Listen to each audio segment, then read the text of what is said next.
le 17 août 1944, dans le nord de la France, près de Filles.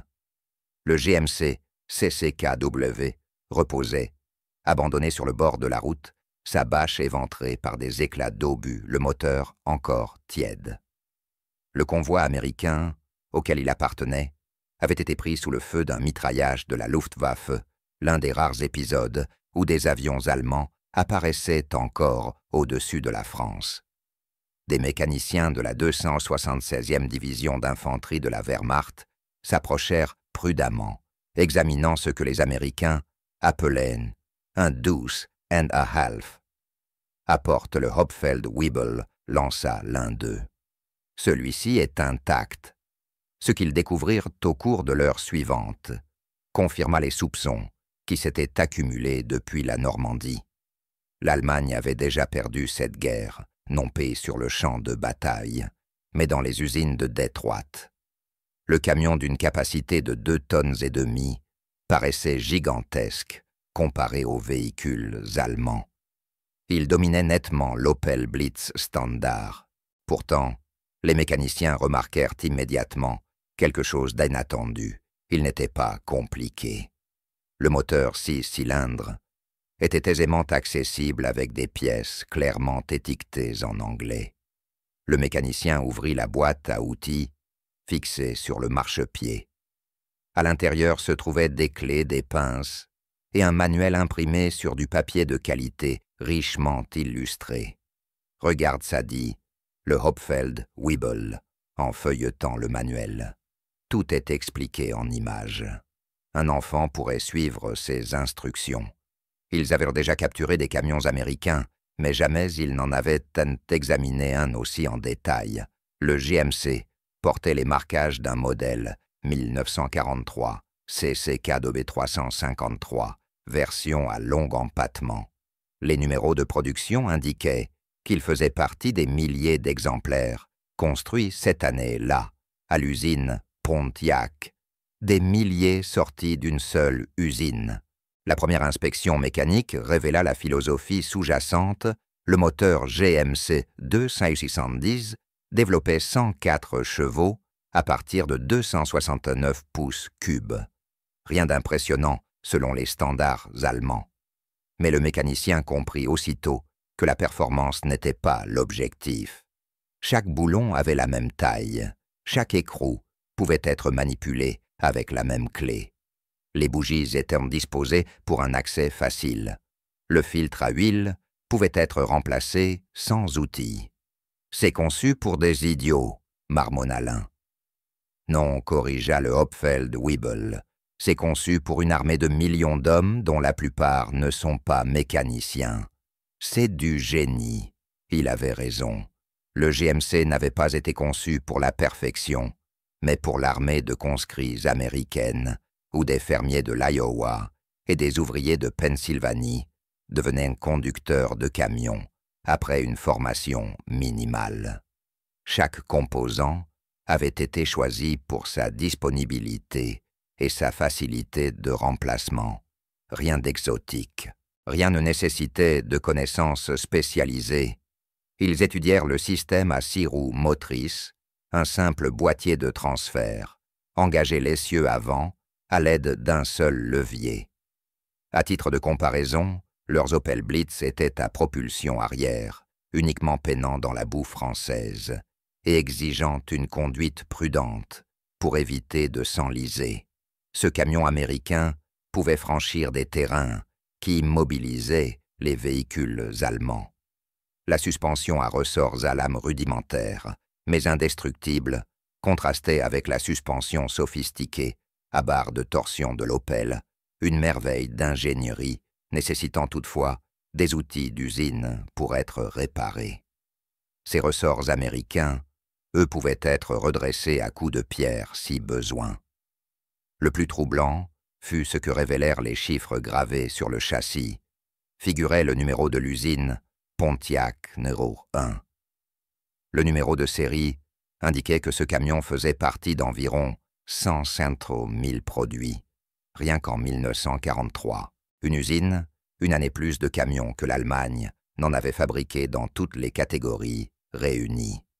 Un mécanicien fit le calcul. Si une seule usine américaine produisait autant combien en possédait-elle?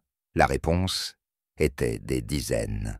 GMC, Chevrolet, Studebaker, International, Harvester, Dodge Ford, toutes fabriquaient des véhicules similaires, selon des spécifications militaires standardisées, avec des pièces interchangeables. Ce soir-là, l'officier d'approvisionnement de l'unité se joignit à l'inspection. Il avait travaillé à l'usine Opel de Brandebourg avant la guerre et connaissait parfaitement la production automobile. « Nous voyons cela du mauvais angle, dit-il. Nous voyons un camion simple, mais ce qu'il représente, c'est une philosophie industrielle entière que nous sommes incapables d'égaler. » Il expliqua alors ce que ce GMC révélait vraiment de la puissance de production américaine. Les panneaux de carrosserie en acier, emboutis étaient grossiers, mais pouvaient être produits en quantité immense par n'importe quel atelier de pressage. Le plateau en bois utilisait du bois standard que n'importe quelle scierie pouvait fournir. La bâche était en toile commerciale. Rien n'était spécialisé. Tout était abondant. « Regardez le châssis », poursuivit-il en désignant la structure en échelle, de simples poutres d'acier droite, soudées ensemble. N'importe quelle aciérie pourrait fabriquer cela. Comparé avec notre Opel, dont les longerons doivent être formés avec une précision extrême à l'aide de matrices spécialisées. Les Américains avaient conçu, selon leur force, une capacité industrielle colossale. Le GMC n'était pas supérieur à l'Opel Blitz par son élégance d'ingénierie, mais il l'était selon la seule mesure qui comptait, la productibilité. L'analyse de l'officier d'approvisionnement devint plus sombre. En 1943, nous avons produit environ 27 000 Opel Blitz. Les Américains ont probablement fabriqué 20 fois plus de ces camions GMC rien qu'en une année. Et ce n'est qu'un seul modèle d'un seul constructeur. Il était encore loin du compte. Les usines américaines produiraient plus de 561 000 camions CCKW durant la guerre. Toute la production allemande de l'Opel Blitz colonne vertébrale de la logistique de la Wehrmacht atteindrait à peine 100 000 unités, la plupart en version 4x2 dépourvue de la transmission intégrale du GMC. Au cours de la semaine suivante, l'unité utilisa le GMC capturé pour des missions de ravitaillement et leurs capacités furent métamorphosées. Là où les camions Opel s'enlisaient sur les routes boueuses des fermes françaises, le GMC avançait sans effort. Même lorsqu'il était chargé au-delà de sa capacité nominale, ce qui arrivait constamment, il continuait à fonctionner.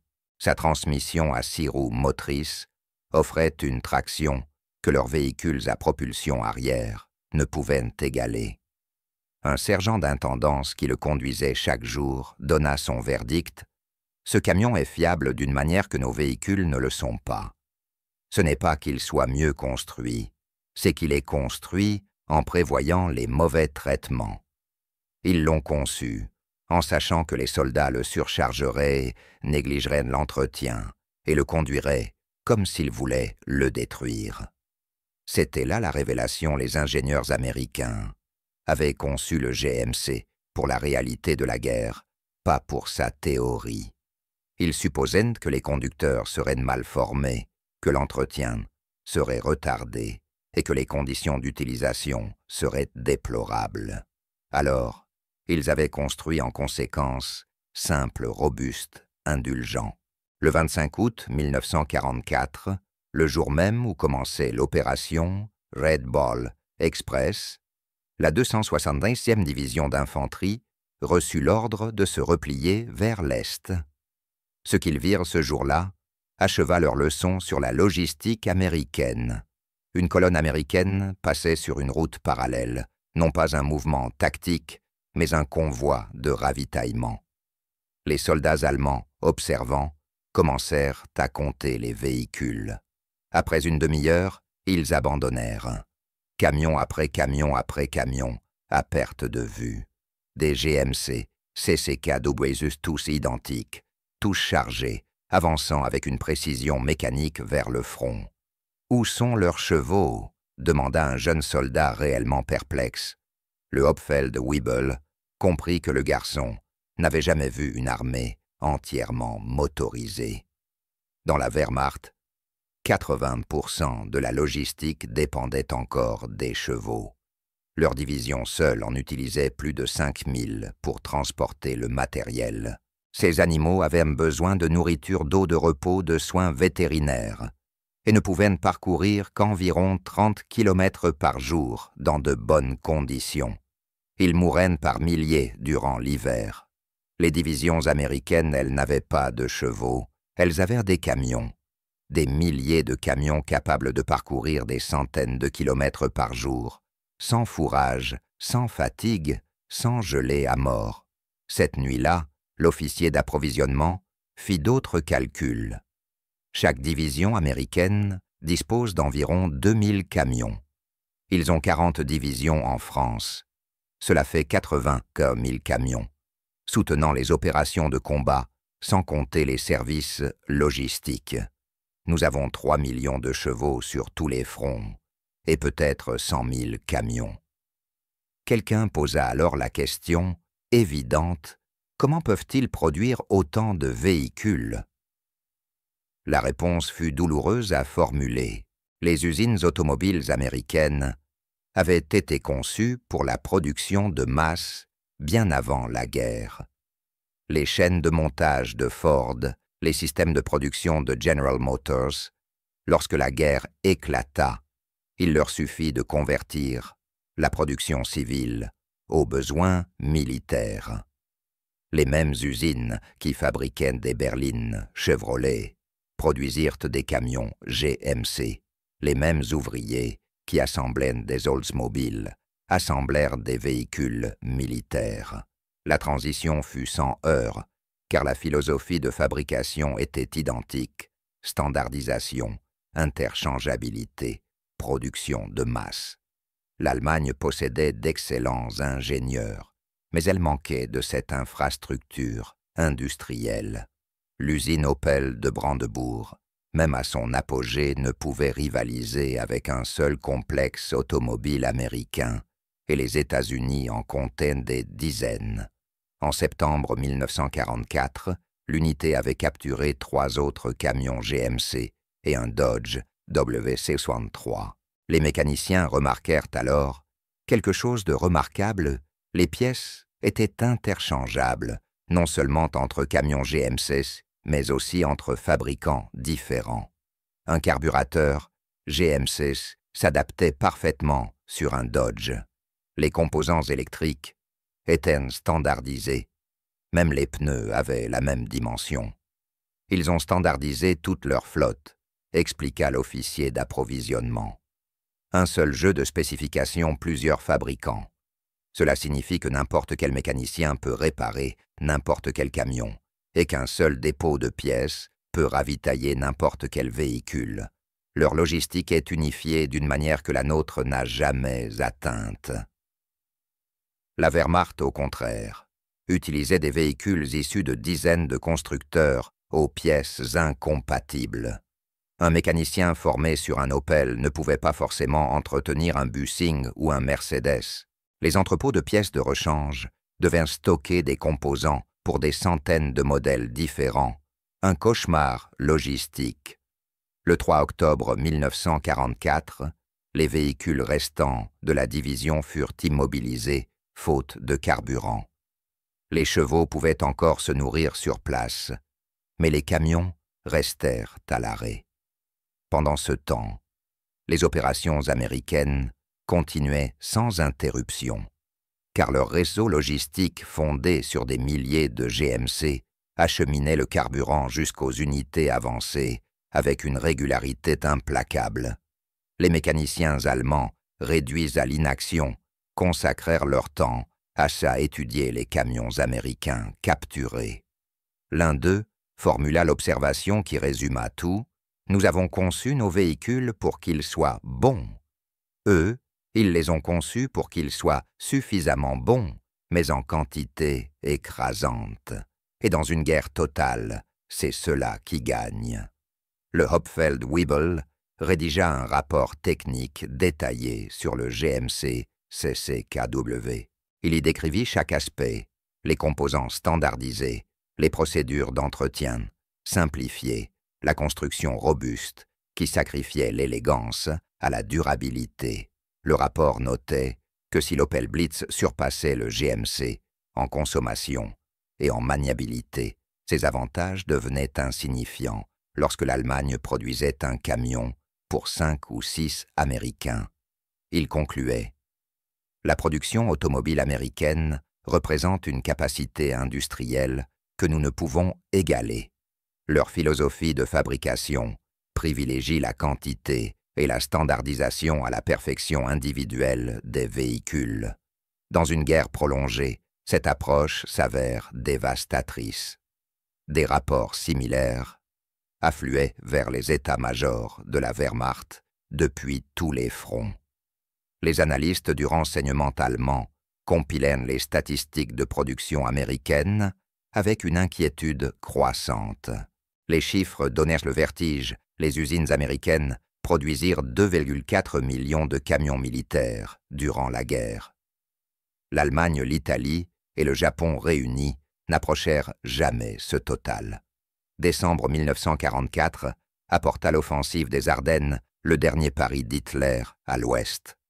Le plan logistique de l'opération reposait largement sur la capture des stocks américains de carburant, car l'Allemagne manquait de réserves suffisantes pour soutenir l'offensive. Les soldats allemands reçurent l'ordre d'utiliser les véhicules américains capturés dès que possible, la logistique nationale étant incapable de suivre. L'ironie était amère.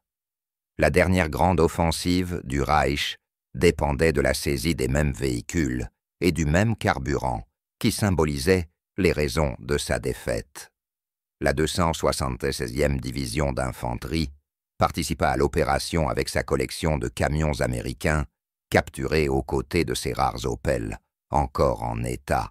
Lorsque l'offensive s'enlisa, ce ne fut pas seulement à cause de la résistance farouche des Américains, mais parce que la logistique allemande s'effondra. Les divisions de Panzer durent abandonner leurs chars lorsque les camions-citernes ne purent plus les atteindre. Les unités d'infanterie en revinrent aux chariots, tirés par des chevaux, car le transport motorisé s'était effondré. Pendant ce temps, les opérations logistiques américaines continuaient avec une efficacité mécanique. Le Red Ball Express avait pris fin en novembre, mais la logistique américaine s'appuyait désormais sur Anvers-Bruxelles et Cherbourg. Les camions transportèrent les approvisionnements sur des itinéraires devenant chaque jour plus efficaces à mesure que les ingénieurs reconstruisaient les infrastructures françaises. L'armée américaine fonctionnait comme une machine alimentée par une industrie, opérant à une échelle que l'Allemagne n'avait jamais atteinte. En janvier 1945, alors que l'offensive des Ardennes échouait et que les forces allemandes battaient en retraite les camions GMC capturés se révélèrent inestimables, ils roulaient encore. Les Opel, soumis aux mêmes conditions, étaient pour la plupart hors service. La différence ne tenait pas seulement à l'entretien, mais à la philosophie de conception. Le GMC avait été bâti pour encaisser les coups. L'Opel lui reposait sur des standards de précision allemands, incapables de supporter les abus de la guerre.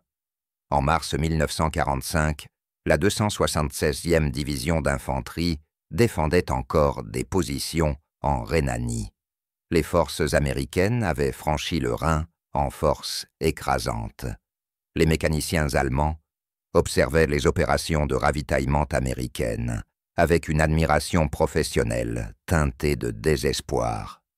Ils ont bâti une armée qui fonctionne grâce à la logistique et une logistique qu'on ne peut pas arrêter, nota le Hopfeld-Weibel. Notre armée, elle a été conçue pour des campagnes courtes où l'excellence tactique devait compenser les désavantages matériels. Nous n'avons jamais prévu cela des années de combat soutenus contre un ennemi qui produit du matériel plus vite que nous ne pouvons le détruire. La division se rendit le 18 avril 1945. Les prisonniers furent transportés vers les centres de tri, dans des camions GMC américains. Le trajet fut une ultime leçon sur la puissance industrielle des États-Unis. Au centre de traitement près de Coblence, les prisonniers virent des centaines de camions américains alignés dans les parcs automobiles. De jeunes soldats américains les entretenaient avec une aisance déconcertante, impensable dans la Wehrmacht. Les pièces étaient abondantes, les outils facilement accessibles, les manuels d'entretien si clairs que des soldats à peine formés pouvaient effectuer des réparations complexes. Un mécanicien allemand capturé engagea la conversation avec un sergent mécanicien américain, étonnamment amical, compte tenu des circonstances. « Vous êtes mécanicien », lança le sergent. « Parfait, on a besoin de bras. Vous pouvez travailler là-dessus, » dit-il en désignant les GMC. « Oui, nous en avons entretenu plusieurs capturés, » répondit l'Allemand. « Bien, la guerre est finie pour vous, mais ces camions ont encore besoin d'entretien. Je peux vous affecter à l'atelier. Ce sera toujours mieux que d'attendre derrière les barbelés. » Au cours des semaines suivantes, les mécaniciens allemands travaillèrent aux côtés des soldats américains, entretenant les mêmes véhicules qui avaient contribué à leur défaite. Le sergent américain expliqua la philosophie de maintenance avec une franchise tranquille. Nous concevons tout pour la rapidité, entretien simple, pièces communes, procédure standardisée. Vous voyez ce moteur? Une révision complète peut être faite par 2 hommes, en 8 heures, avec les outils du terrain. Essayez donc de faire ça avec vos camions. Le mécanicien allemand hocha la tête. Une révision d'un moteur Opel exige des conditions d'usine et un outillage spécialisé. Nous concevons pour la précision. Vous concevez pour la praticité. Exactement, répondit le sergent. En temps de paix, votre méthode produit sans doute de meilleurs véhicules. En guerre, la nôtre produit des véhicules qui font avancer les armées. Vous savez combien de ces GMC on a fabriqué? Je ne sais pas. Des centaines de milliers, plus d'un demi-million, rien que pour ce modèle. Et il y a les Dodge, les Studebaker, les Internationales. Des millions de camions au total? C'est ça qui a gagné la guerre. Pas un meilleur matériel, mais plus de matériel que vous ne pouviez en détruire. Et le sergent ajouta avec un sourire presque modeste, « Le plus drôle, c'est que ces camions ne sont même pas si compliqués. On a utilisé de la technologie civile à peine modifiée pour l'armée. Les moteurs, les transmissions, tous, d'origine commerciale. On s'est contenté de les rendre plus robustes et de les produire par millions. » Ce fut la leçon que les mécaniciens allemands assimilèrent pleinement. L'Amérique avait remporté la victoire autant par sa philosophie industrielle que par sa capacité de production. Dès le départ, elle avait conçu pour la production de masse, imposé une standardisation implacable, privilégié la fiabilité à la sophistication et bâti des chaînes d'approvisionnement capables de soutenir indéfiniment les opérations. Les mécaniciens passèrent des mois dans des camps de prisonniers, beaucoup travaillant dans les parcs automobiles de l'armée américaine. Chaque jour, ils voyaient l'ampleur de la logistique américaine, des convois de centaines de camions, transportant des fournitures à travers l'Allemagne, occupés des dépôts de réparation, regorgeant de pièces détachées, bien plus que n'en avaient jamais possédé des divisions allemandes entières. Le système de production américain était si efficace que les véhicules endommagés étaient souvent remplacés plutôt que réparés, car les nouveaux arrivaient plus vite que les réparations ne pouvaient être effectuées. À la fin de 1945, lorsque la répatriation commença, les mécaniciens allemands rentrèrent dans une patrie dévastée. Les villes étaient en ruine, les usines détruites, mais partout circulaient des véhicules américains, des camions GMC, transportant des matériaux de reconstruction, des jeeps, véhiculant les forces d'occupation des engins, soutenant les premiers efforts de redressement. Le Hopfeld Weibel, redevenu simple civil, trouva du travail dans un dépôt de reconstruction à Francfort. Son expérience avec les véhicules américains le rendait précieux. Un jour, alors qu'il formait de jeunes Allemands à l'entretien automobile, il réfléchit à ce que la guerre lui avait appris. Avant la guerre, nous croyions que l'ingénierie allemande était supérieure, que la qualité triompherait toujours de la quantité. Nous avions tort. Les Américains avaient compris la guerre industrielle moderne mieux que nous. Ils construisaient du matériel adéquat en quantités écrasantes. Ils standardisaient sans pitié. Ils concevaient pour l'armée qu'ils avaient des millions d'hommes ordinaires, pas une élite de spécialistes.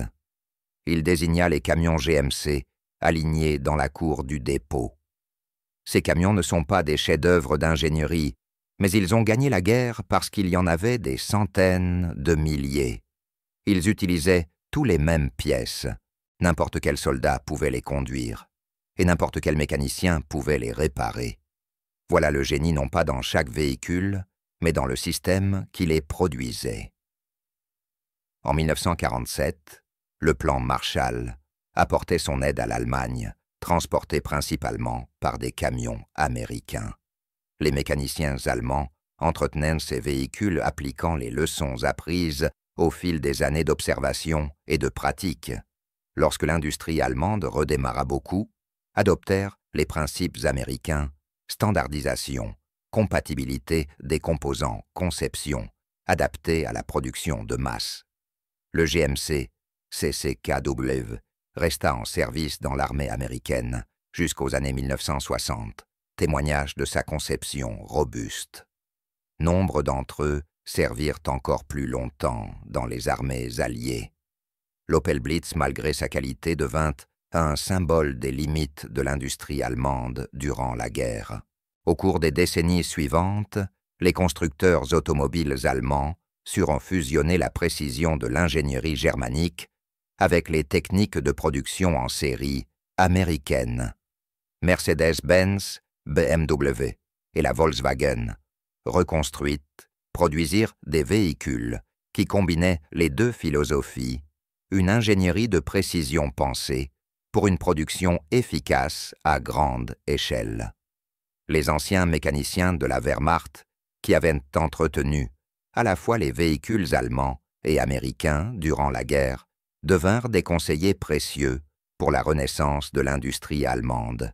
Ils comprenèrent les deux approches et pouvaient expliquer pourquoi le système américain s'était révélé supérieur dans un conflit prolongé. L'un de ces consultants résuma la leçon lors d'un entretien publié en 1967 dans une revue automobile.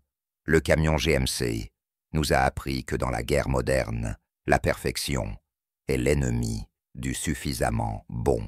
L'Allemagne a conçu de magnifiques véhicules, mais trop complexes pour être produits en quantité suffisante et trop sophistiqués pour être entretenus sur le terrain. L'Amérique, elle a conçu des véhicules adéquats, produits par millions et réparables par n'importe qui.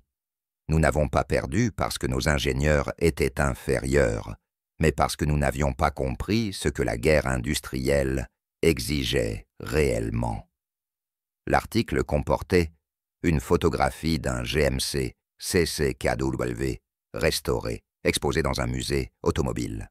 La légende indiquait « Camion américain GMC CCKW 12,5 », plus de 563 000 produits entre 1941 et 1945. Ces camions ont constitué l'épine dorsale du Red Bull Express et incarné la philosophie industrielle américaine qui a submergé les puissances de l'Axe grâce à la production de masse et à la standardisation. À côté de lui, pour comparaison, se trouvait un Opel Blitz restauré.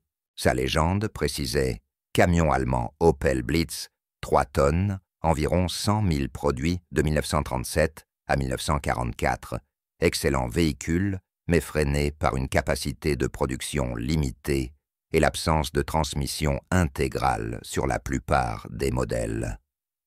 La comparaison visuelle racontait toute l'histoire. Les deux camions étaient bien conçus, mais l'un existait en quantités écrasantes, avec des pièces standardisées, un entretien simple et un réseau logistique capable de soutenir des armées indéfiniment. L'autre produit de qualité n'avait été fabriqué qu'en trop petit nombre par une base industrielle, incapable de rivaliser avec la puissance manufacturière américaine. Les mécaniciens qui avaient examiné le premier GMC capturé en août 1944 avaient immédiatement compris ce qu'il représentait. Ils avaient en vue l'avenir et le passé de l'Allemagne. La philosophie industrielle américaine, née dans les usines automobiles de Détroit et perfectionnée par des décennies de production de masse, s'était révélée être l'approche la plus adaptée à la guerre moderne.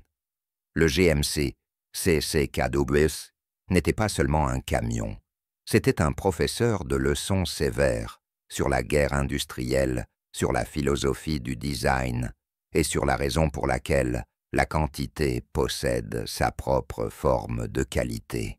Pour les mécaniciens allemands qui avaient entretenu ces véhicules comme prisonniers, puis comme civils participant à la reconstruction de leur pays, ces leçons marquèrent toute leur existence et influencèrent la fabrication allemande pendant des générations.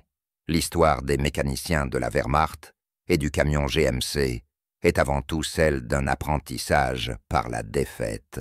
Ils avaient en cru à la supériorité allemande, à la précision, plutôt qu'à la quantité, à la perfection technique, plutôt qu'à la production de masse.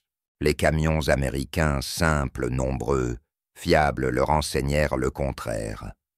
Cette connaissance, acquise dans la douleur, devint inestimable pour la reconstruction, aidant à transformer l'Allemagne d'un ennemi vaincu en un allié prospère, bâti sur les leçons, tirées de milliers de camions américains qui avaient ensillonné les champs de bataille européens. Les mécaniciens qui avaient conduit des GMC capturés reconnurent plus tard qu'ils n'avaient jamais eu de véhicule semblable, non pas à cause d'une ingénierie supérieure, mais en raison d'une philosophie de production que l'Allemagne n'avait jamais maîtrisée. Cette reconnaissance, honnête et humble, marqua le début d'une sagesse nouvelle, celle qui allait reconstruire une nation